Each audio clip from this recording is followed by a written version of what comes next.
Il y a un développement d'envergure aujourd'hui dans le dossier de Marilène Lévesque. On va prendre un tout petit instant pour se rappeler, parce qu'il y a tellement de choses qui se sont passées depuis.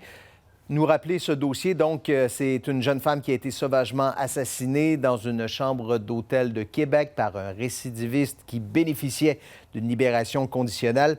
Alors, Marie-Pierre, ça fait 8 mois de ça, mais la famille là, vient de s'entendre avec la Commission des libérations conditionnelles. Service correctionnel Canada et la Commission des libérations conditionnelles étaient menacés de poursuites et auraient réglé donc directement avec la famille en médiation. Les deux organismes fédéraux donc qui ont réglé avec la famille.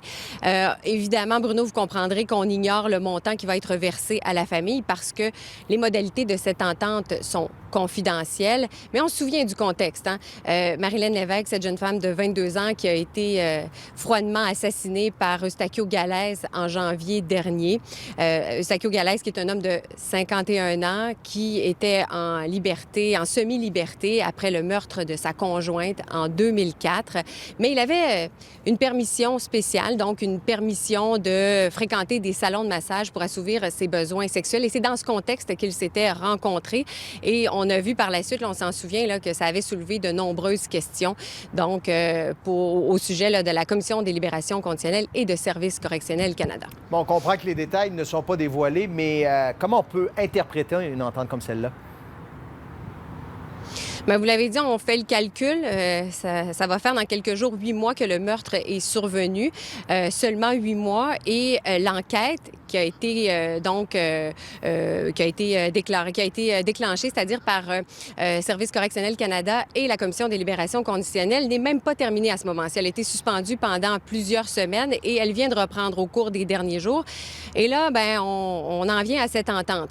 Bien, c'est plutôt surprenant aux yeux d'un expert à qui on a parlé aujourd'hui.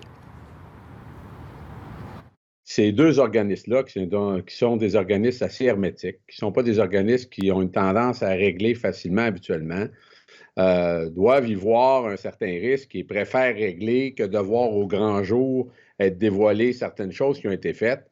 Et c'est certain qu'il doit y avoir une certaine pression politique. Donc, ni la famille de Marilène Lévesque, ni Service correctionnel Canada, ni la Commission des libérations conditionnelles, Bruno, n'ont voulu commenter donc ces informations de Radio-Canada. Mais chose certaine, il y a l'enquête qui se poursuit là, au niveau de ces deux organisations. Voilà, merci Marie-Pierre.